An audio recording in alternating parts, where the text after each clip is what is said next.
Faz ver. Amém, irmãos? A paz do Senhor a todos. Que Deus abençoe. Que Deus possa falar aos nossos corações. Eu quero agradecer a Laís por já ter dado o testemunho, né? E dizer que Deus é bom, irmãos. A bondade de Deus, ela é algo imerecido mesmo. Não tem como a gente justificar o quanto Ele é bom conosco. É graça. É imerecido. É de graça, é um favor imerecido. Que Deus possa continuar cuidando de nós, né? Eu tenho na minha mente e no meu coração uma palavra muito difícil de pregar. Mas eu espero que Deus me dê graça. Então eu quero convidar os irmãos para nós abrirmos a Bíblia em Gênesis 3.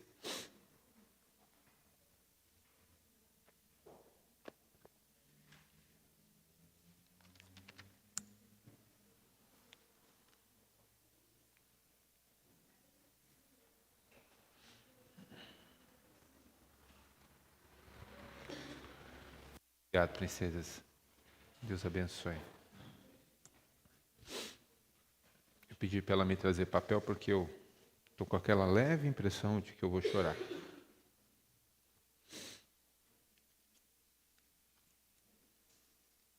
Todos acharam? O versículo diz assim: E chamou o Senhor Deus a Adão e disse: Onde estás? Vamos repetir?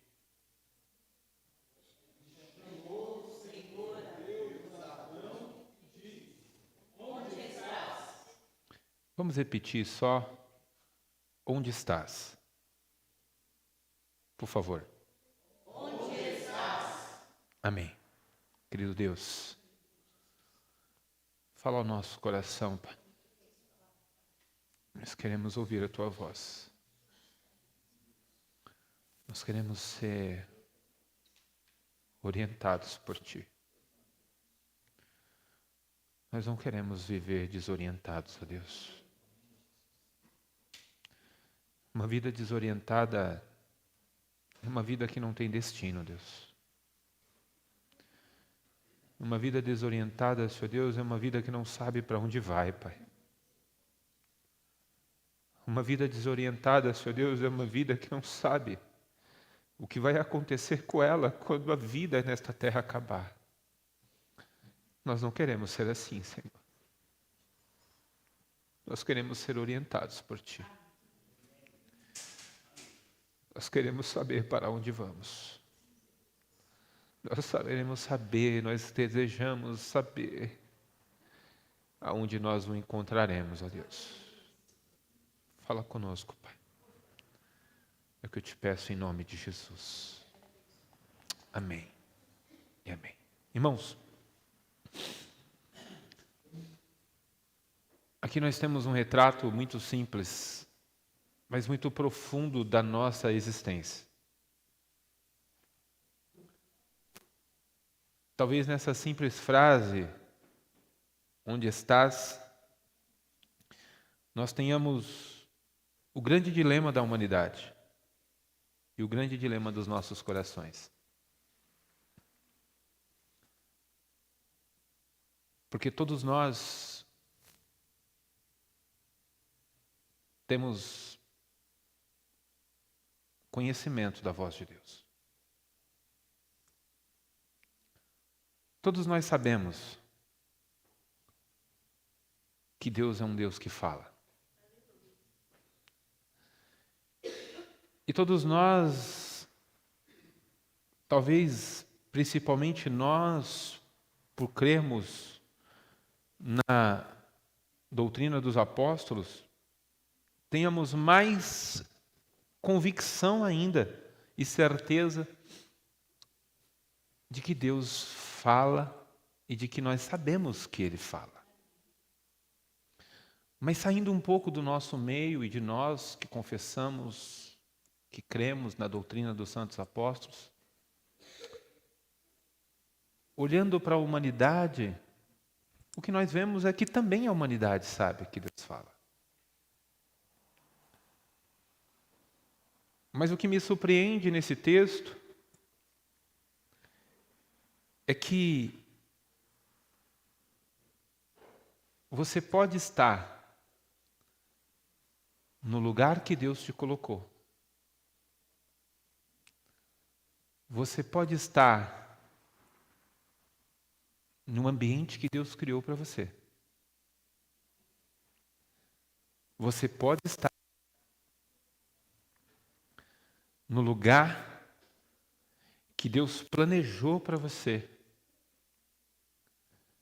rodeado das coisas que Deus preparou para você, com a pessoa que Deus colocou para estar ao teu lado. Mas você pode estar escondido de Deus. Você pode estar escondido da presença dEle. Nós não temos textos que confirmam isso. Por sinal, é um costume nosso, rotineiro, repeti-lo. Mas nós não temos textos que afirmem categoricamente que toda tarde Deus estava ali com Adão. O que nós fazemos é subentendermos, né? Mas subentendendo então que em toda virada do dia Deus se encontrava com Adão, me parece que nós não temos nenhuma outra oportunidade, textos que nós temos de Gênesis, da história do Éden, e a gente não sabe dizer quanto tempo o homem ficou no Éden, quanto tempo Adão morou no Éden, até que Deus o expulsou do Éden. A gente não sabe dizer. Quantas tardes, quantos encontros, quantas vezes Deus foi até lá e se encontrou com ele. E se Adão conhecia o Éden, como o pastor Adão conhece a cidade de São Paulo, como ele costuma falar com vanglória, eu conheço São Paulo com a palma da minha mão, não é assim você? Está ele aqui que não me deixa mentir sozinho, ele mente comigo.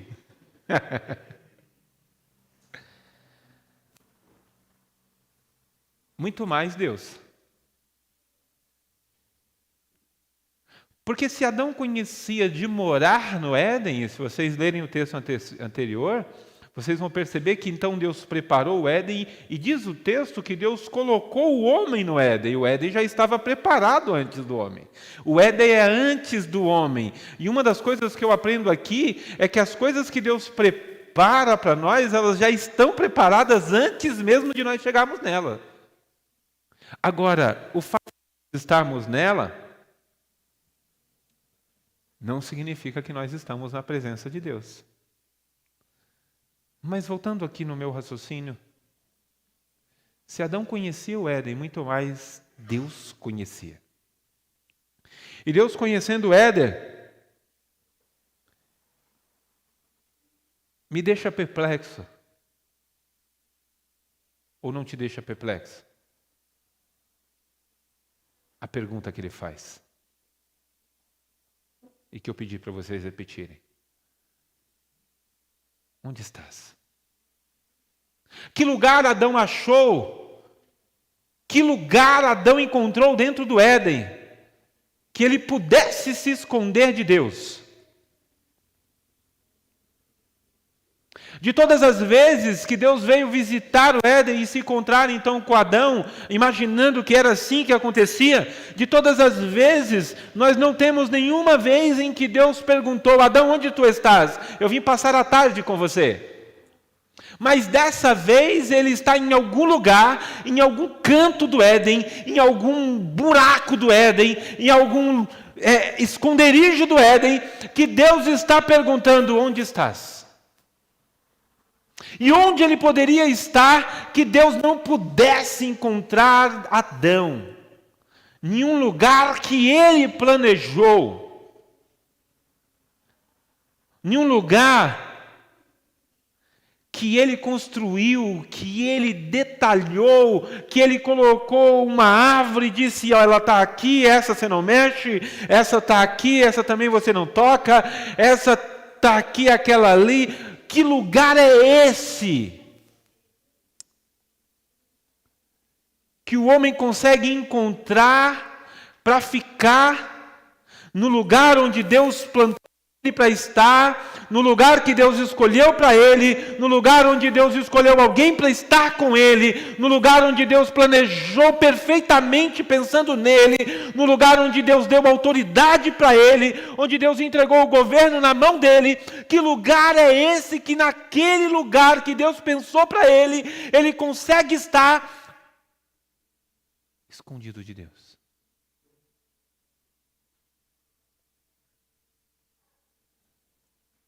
Esse lugar não seria, porventura, longe da presença dele? Esse lugar, talvez, não seria, porventura, o lugar em que nós ficamos de segunda a sexta, ou a sábado, longe dele?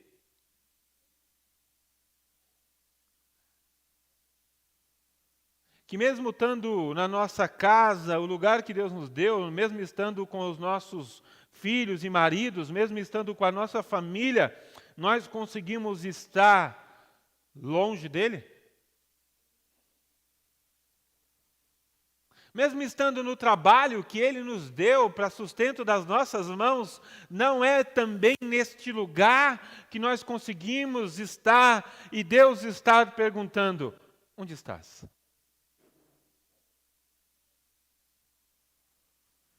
Onde estás? Aonde o homem fica? Que mesmo estando num ambiente que Deus colocou, que mesmo estando no lugar que Deus o plantou, ele consegue se esconder de Deus. Que lugar é esse que o homem inventou? Que lugar é esse que eu e você conseguimos ter? Que nos faz ficar longe de Deus. Não seria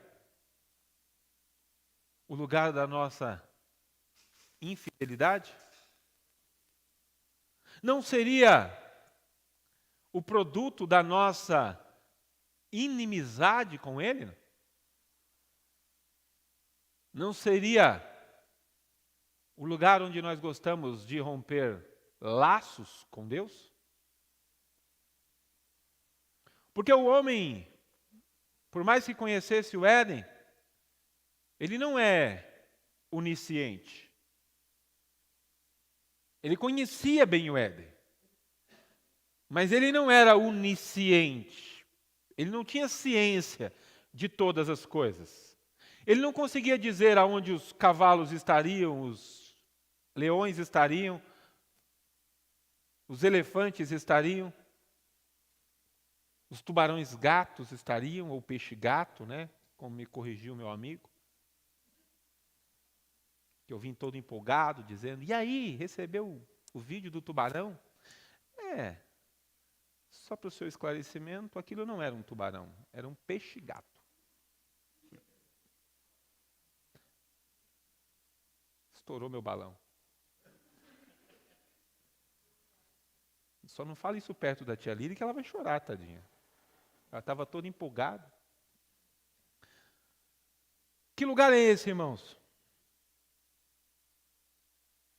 Não é porventura o lugar da inimizade com Deus?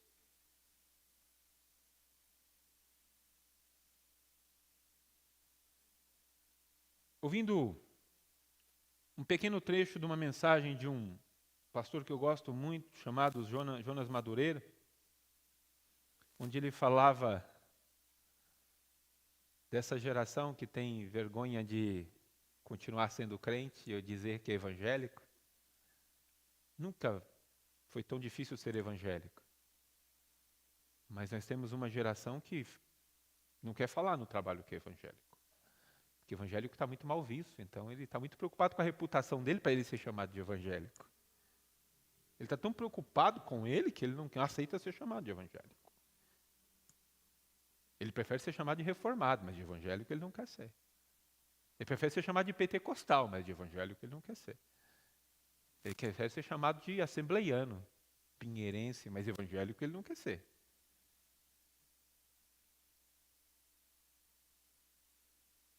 O que eu vejo aqui no texto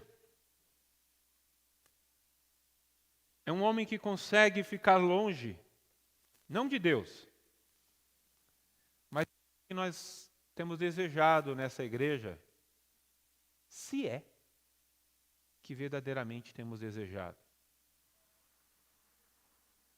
Falo como homem. Irmãos,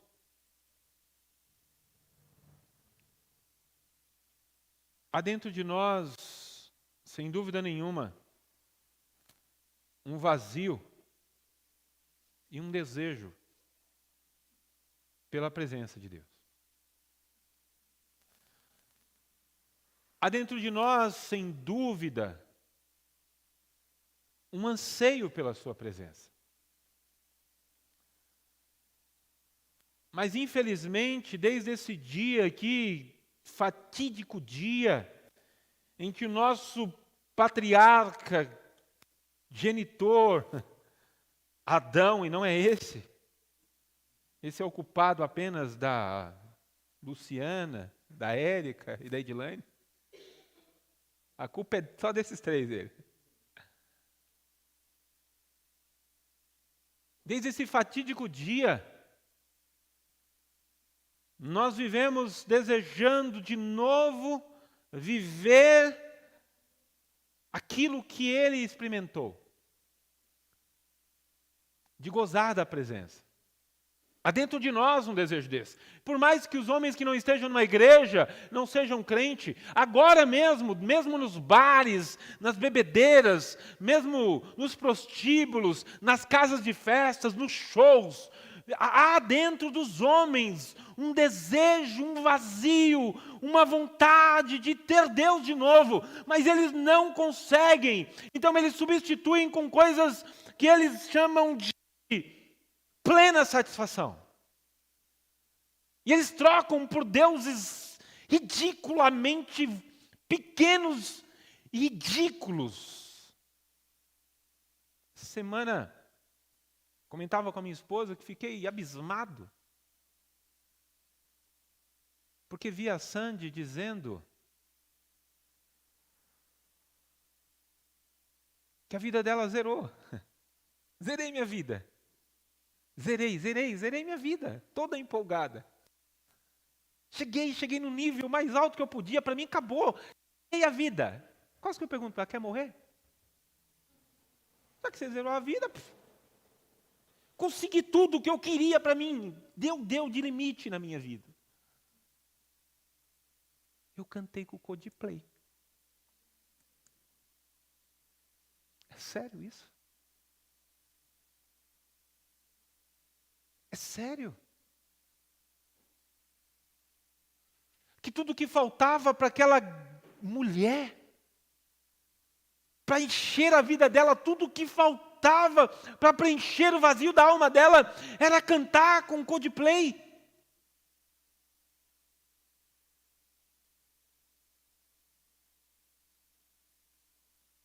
Então significa que os anos que ela passou, todo o sucesso que ela alcançou, ser considerado o que ela foi considerada na nossa nação, ser tratada como ela foi tratada, como a rainha entre as mídias da nossa geração, tudo que ela viveu, nada preencheu. O que faltava era cantar com Coldplay.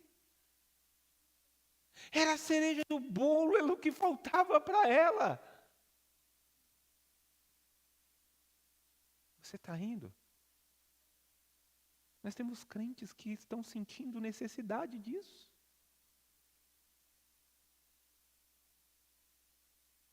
E veja, depois de terem sido batizados, depois de terem sentido a presença, depois de terem chorado, depois de terem tido experiências com Deus, depois de terem visto milagres na sua casa, depois de terem experimentado Deus tocando elas, depois de sentir algo sobrenatural tomando a vida delas a ponto do corpo delas ter reações a despeito da presença dele, ainda assim eles sentem o vazio e querem estar com talvez um Coldplay.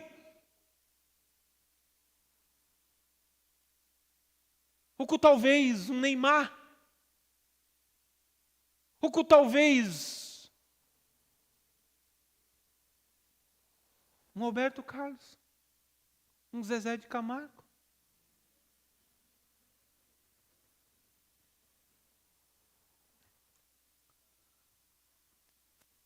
Eu não quero ser um pregador igual Josué, mas eu quero convidar vocês para nós abrirmos Josué, capítulo 24. Embora eu o admiro, porque Josué não era um político. Josué era um homem de Deus. Homens de Deus não fazem política.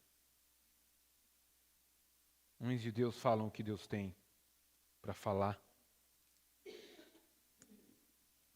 Eu não estou falando de política, estou falando de aquela fala doente, contaminada por uma malandragem para afagar egos.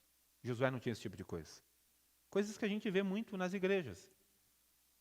Josué não tinha uma pregação política. Josué era um homem admirável. Eu quero convidar você para a gente ler um pouquinho, porque eu tenho muita coisa para falar, e dura às vezes para falar, e difícil às vezes de falar, direta às vezes de falar, e que talvez vai afetar você.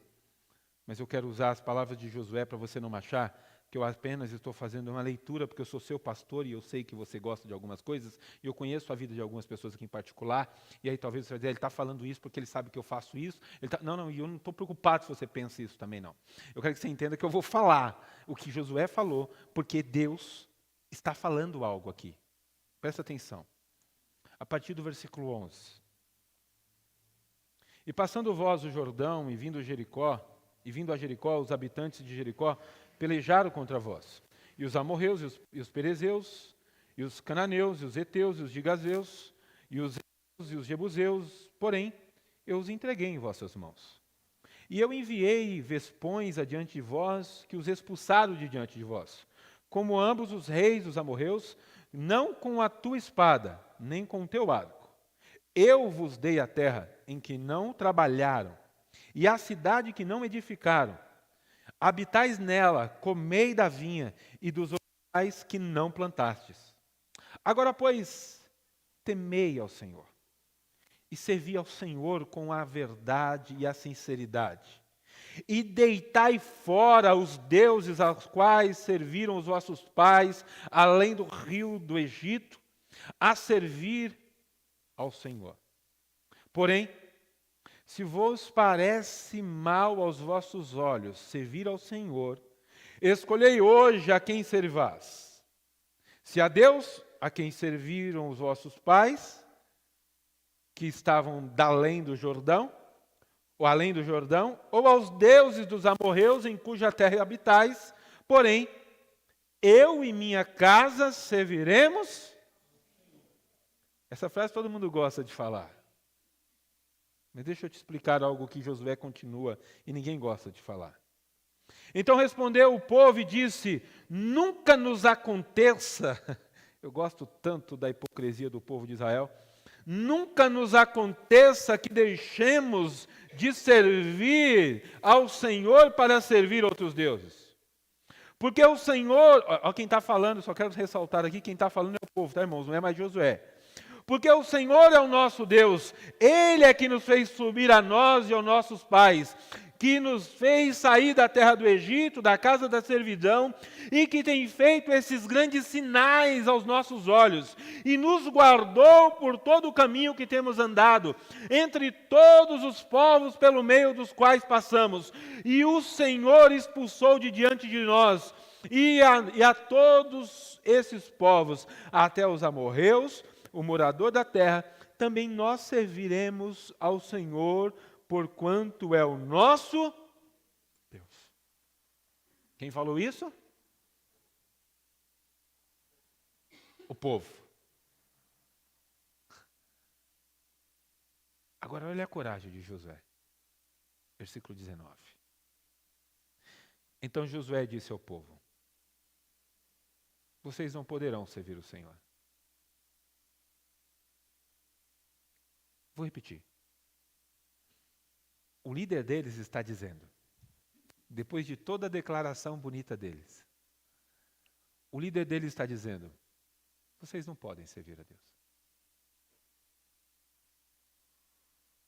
Vocês não conseguem servir a Deus. Vocês são incapazes de servir a Deus. Vamos continuar, para não ficar repetindo essa frase. Não podereis servir ao Senhor. E o motivo ele diz logo após. Porque Deus é santo, Deus é zeloso, que não perdoará a vossa transgressão nem os vossos pecados, se deixardes ao Senhor e servirdes a Deus estranhos. Então ele se tornará a vós e vos fará mal, e vos consumirá, e depois de vos ter feito bem. Então disse o povo a Josué: não, antes nós temos ao Senhor.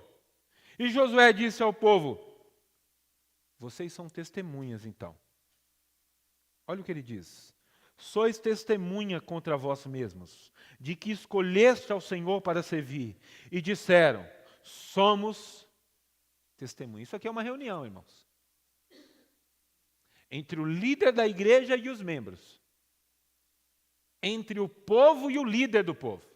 Entre o presidente e os civis. Obrigado. A orientação que ele diz: deitai, pois, fora agora os deuses estranhos que há no meio de vós. Inclinai os vossos corações ao Deus de Israel. E disse o povo a Josué: serviremos ao Senhor e obedeceremos a sua voz. E assim naquele dia fez Josué aliança com o povo, lhe pôs por estatuto e direito em Siquém. E escreveu essas palavras no livro de Deus. E tomou uma grande pedra e erigiu ali debaixo do carvalho que estava junto ao santuário do Senhor. E disse Josué a todo o povo: eis que esta pedra vos será por testemunha, pois ela ouviu a todas as palavras que o Senhor nos tem falado. E também será testemunha contra vós, para que não mintais a Deus. Numa avaliação muito rápida aqui. Sabe o que esse líder está dizendo? Eu não acredito em vocês.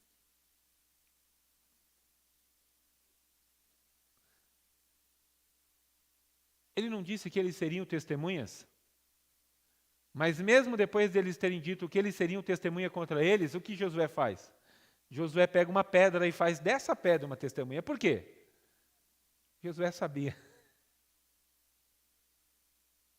E por que esse povo não consegue servir a Deus? Porque esse povo gosta de ficar nesse lugar que encontrou.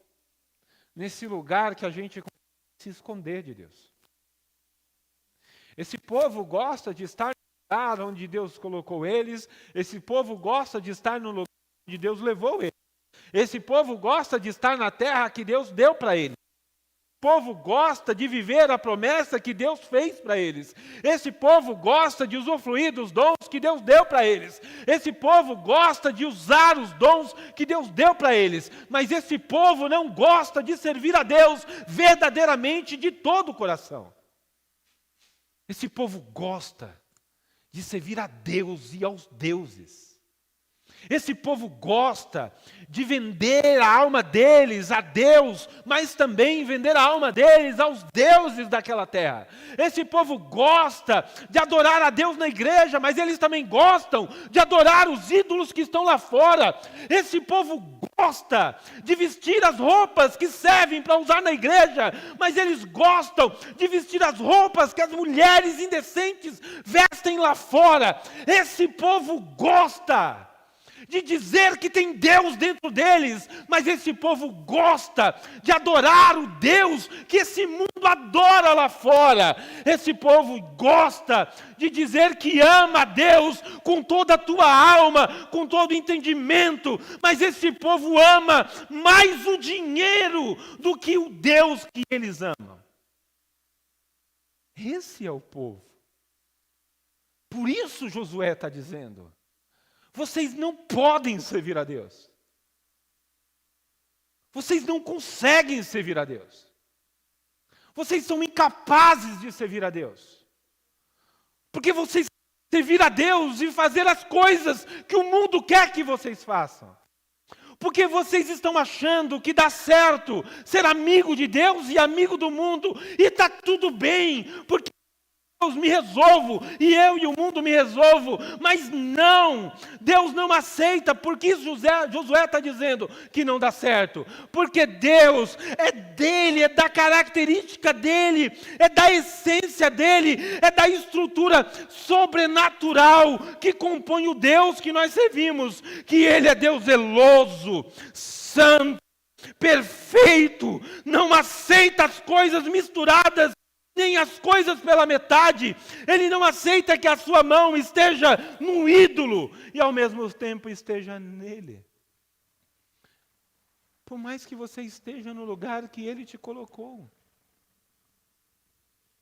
por mais que você esteja no ambiente que ele te plantou, você pode estar escondido de Deus porque você quer Deus, mas você também quer as coisas do mundo.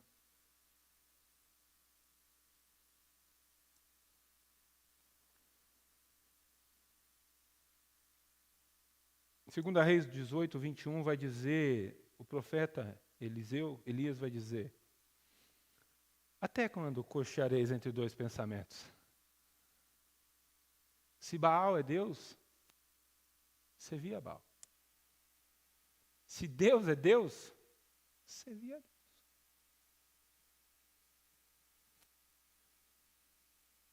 O que nós percebemos com tudo isso que eu li, com a fala do nosso pastor, ou profeta, ou líder, Josué, é que o problema do homem, e o povo de Israel principalmente aqui, especificamente no contexto que nós lemos, não está em não querer Deus. O nosso problema não está em não querer Deus. Pelo contrário, nós queremos Deus. Nós conseguimos ir para uma vigília, sentir a presença de Deus e no outro dia estar falando mal do irmão. Nós queremos Deus. Nós queremos Deus, que nós queremos dizer numa vigília, que nós sentimos uma profunda presença, mas no outro dia nós estamos apontando o dedo e julgando o irmão.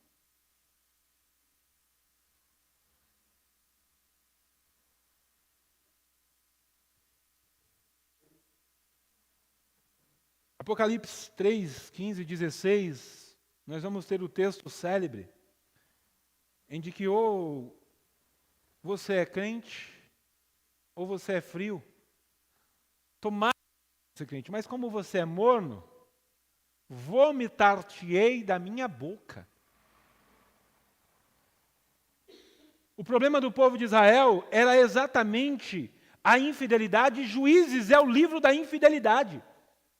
Juízes, se você ler depois de Josué, Juízes, é a prova da infidelidade, de que aqueles homens não fizeram o que se comprometeram. Nós não vemos nesse texto mulheres e homens tomando os seus deuses e lançando ao pé do profeta ou do líder, dizendo: não queremos mais esses deuses. Eles dizem de boca, mas os santos deles e os ídolos deles estavam guardados, porque eles não queriam abandonar o Deus daquela terra, mas também não queriam perder Deus. Na melhor das hipóteses, nós estamos igual aos católicos, nós queremos ter um santo para todos os dias. E para não errar, a gente tem o dia de todos os santos. Vai que fica um de fora. A gente tem sido assim. Eu não estou falando de você, eu estou falando desse povo aqui. Mas tem a ver conosco. Nós temos dificuldade de querer Deus. O desconforto de separar tempo para Deus, dentro de nós, tem a ver com a agitação da nossa alma. Você já percebeu? Nós dizemos na igreja que nós queremos Deus, nós desejamos Deus, que Deus é mais importante que tudo, Deus é mais importante que nós. Deus é mais importante que a nossa filha, Deus é mais importante que o nosso trabalho, Deus é mais importante. Nós até usamos uma frase, citava hoje para o Ricardo: o Senhor é maior que a minha própria vida, o meu chamado é maior que a minha própria vida. Mas quando você acorda, o que você pega na mão? Uma Bíblia ou um celular? Com qual você gasta mais tempo?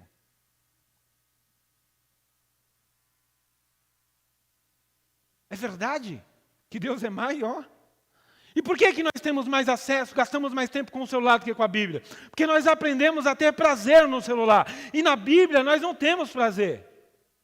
Nós não temos prazer na palavra. A palavra é um fardo, é um sacrifício. Cultuar é um sacrifício. Estar na igreja é um sacrifício. Ouvir um pastor por 1 hora é um sacrifício. Mas eu faço porque, isso talvez expurgue alguns dos meus pecados. Não!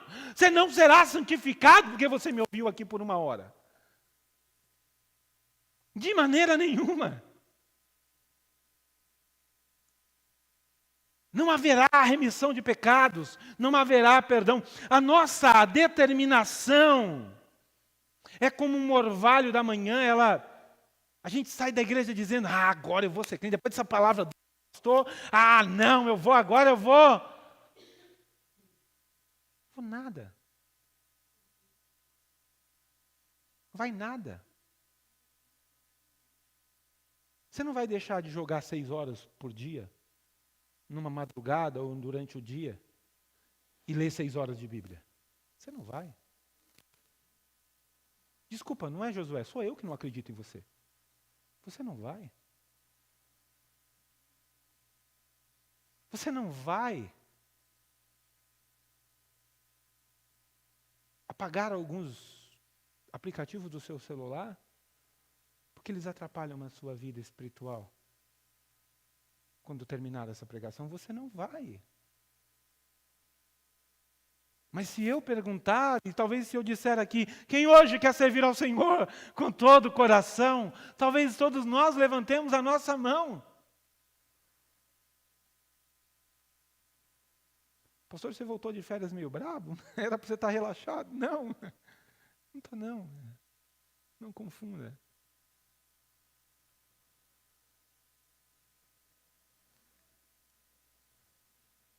Tiago vai dizer: adúlteros e adúlteras, não sabeis vós que a amizade com Deus, amizade com o mundo é inimizade com Deus? Todo aquele que se constitui amigo do mundo, automaticamente se torna inimigo de Deus. Nós temos uma geração e membros dessa igreja, talvez, que pagaria R$1.000 numa entrada de um show, mas não daria R$1.000 numa oferta de missão. E ama a Deus.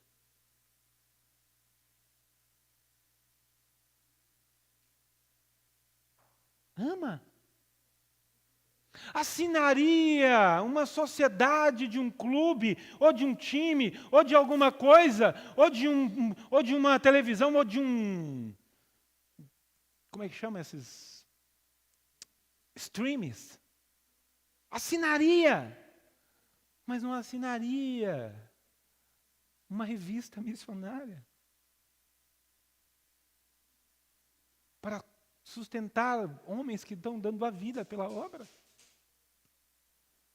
Estou sendo duro demais? Não, talvez seja só sendo sério. Eu vou ser duro daqui a pouco, vocês vão ver. Eu já estou terminando, porque eu tenho 1 minuto e meio para ser duro.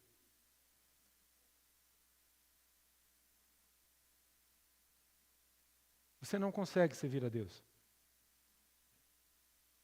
E o que você faz, pastor Adriano? Deixa de vir à igreja, então abandono tudo?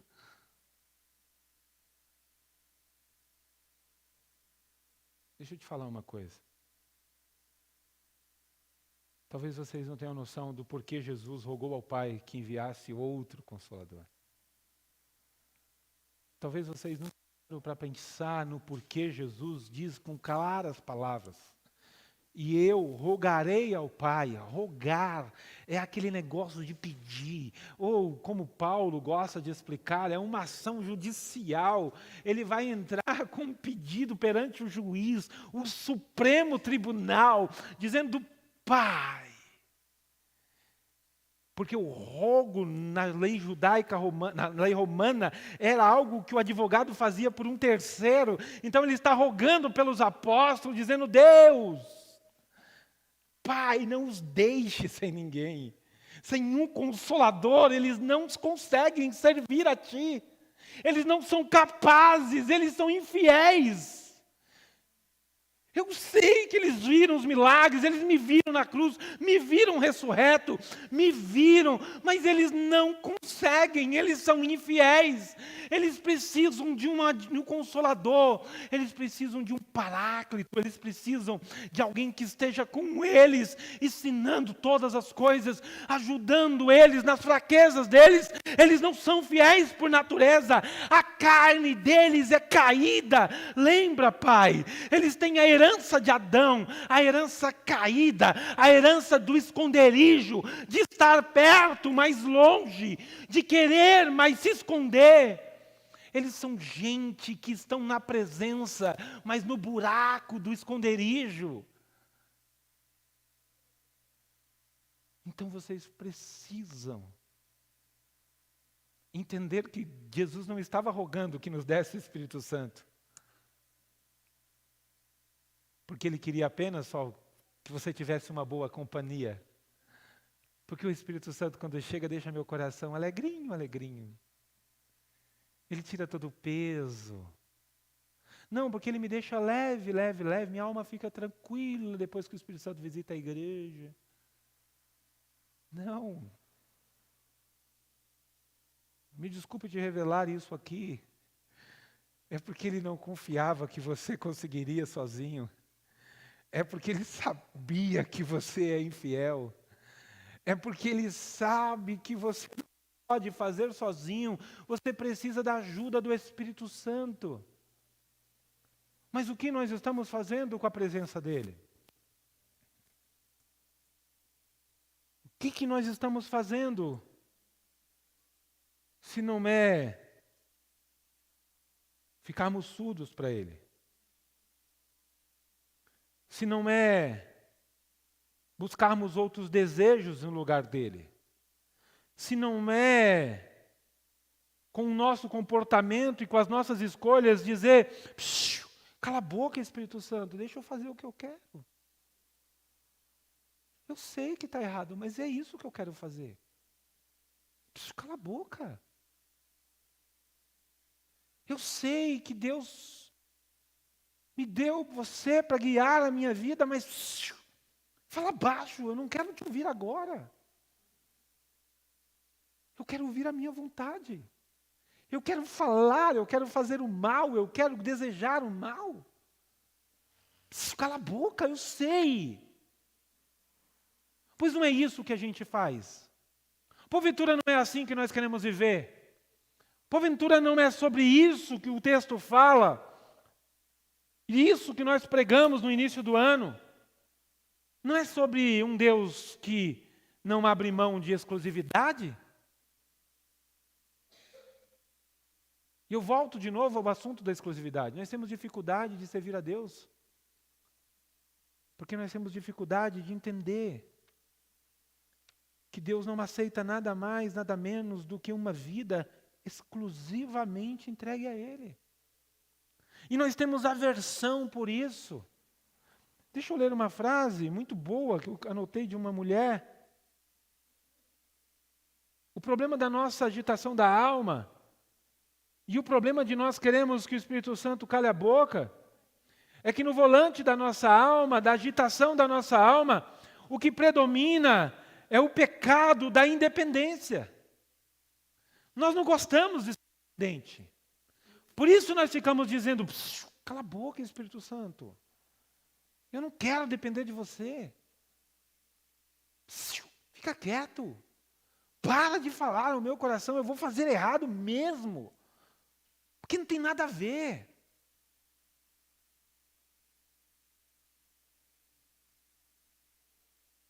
O problema é que nós amamos a independência. E a pseudo-ideia de ser dependente de alguém já é uma ofensa ao nosso ego natural.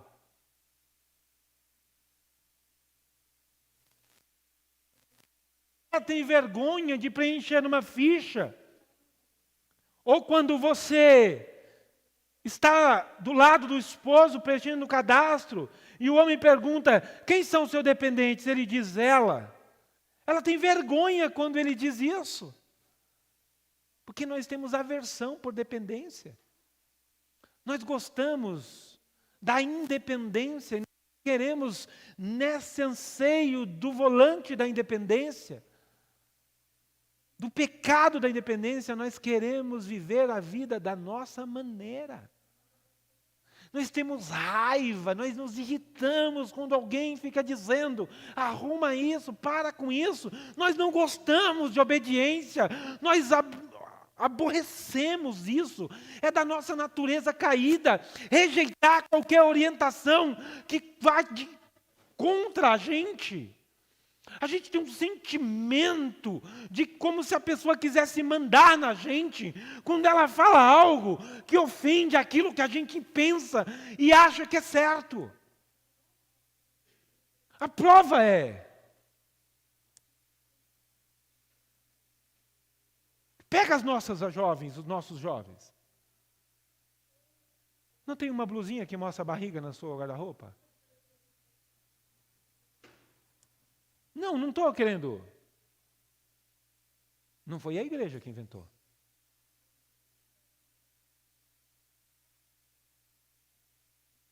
A prova é que nós queremos Deus, mas nós queremos a moda do mundo.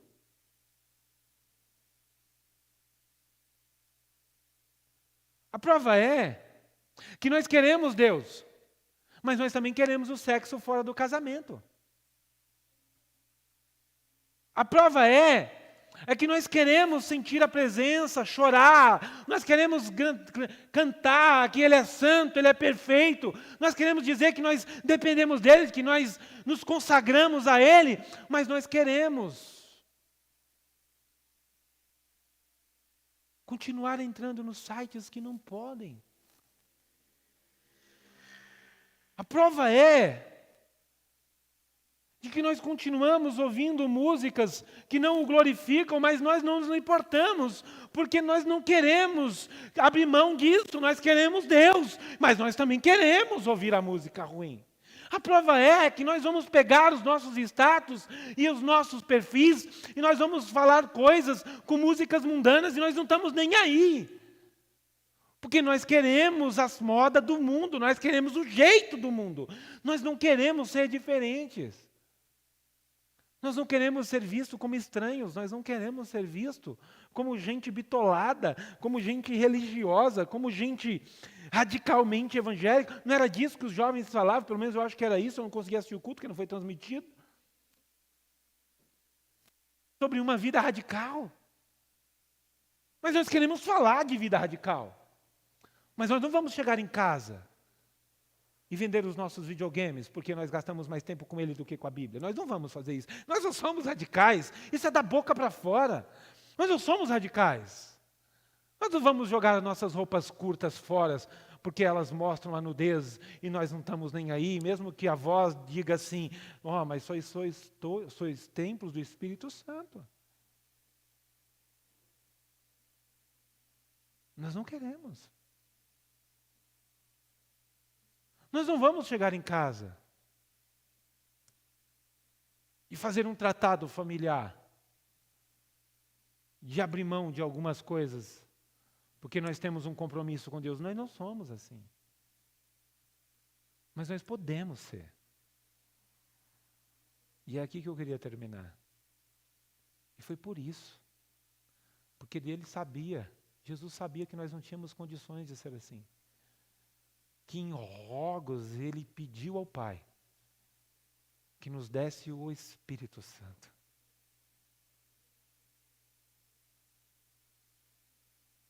E como pastor que ama a sua vida, que tem tentado fazer isso com a vida dele também. Tem tentado fazer comigo. Não é porque eu estou pregando para vocês que eu também não preciso. Eu também quero parar de dizer para o Espírito Santo ficar quieto e fazer a minha vontade. Eu quero começar a ouvir Ele. Eu quero começar a obedecê-lo. Eu quero sair da onde Ele não quer que eu esteja. Eu quero parar de vestir o que Ele não quer que eu vista. Eu quero parar de falar as palavras que Ele não gosta que eu fale.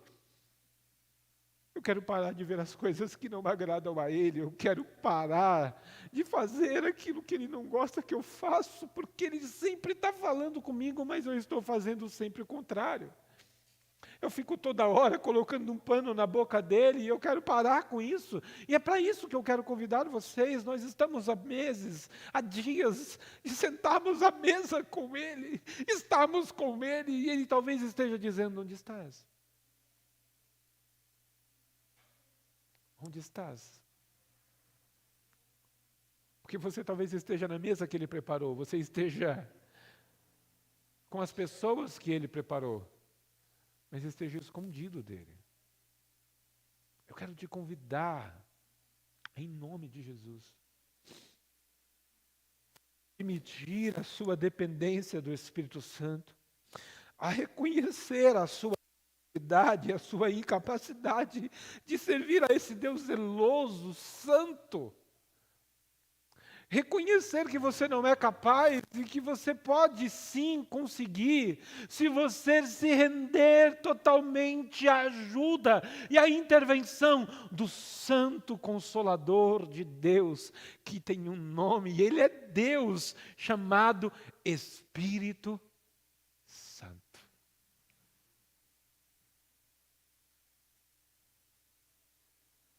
Mas eu não vou fazer essa pergunta. Isso precisa ser com você e Ele. Mas eu refaço a pergunta que Ele fez.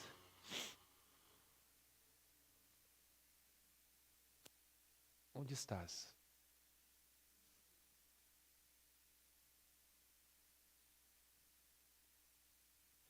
Ele está aqui agora aí. Onde estás?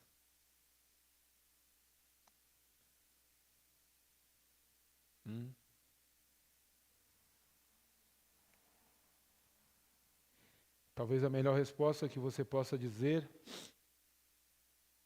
seja: eis-me aqui, Senhor. Tem misericórdia de mim. Eu reconheço que eu não consigo e que eu preciso de Ti.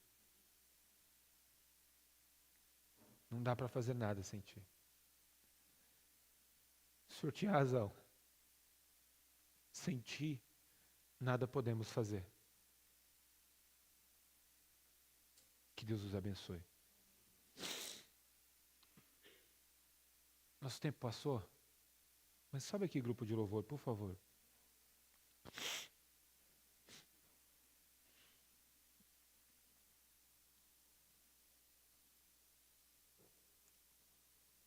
Eu quero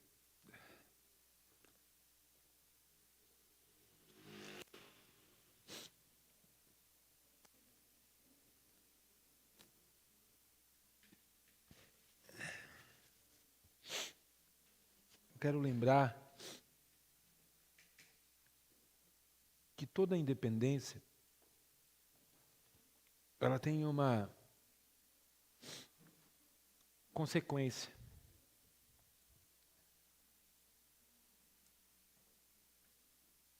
É a maturidade. Mas não é uma maturidade boa. É a maturidade da vida. Nossos filhos vão crescendo. E aí daqui a pouco você fala, deixa eu amarrar seu sapato, Miguel. Você não, pai. Eu já sei. Aí você fica todo bobo. Aí passa uns anos e você fala, que saudade da época que eu amarrava o sapato dele. Como era bom quando ele pedia para eu ajudar ele a fazer as coisas.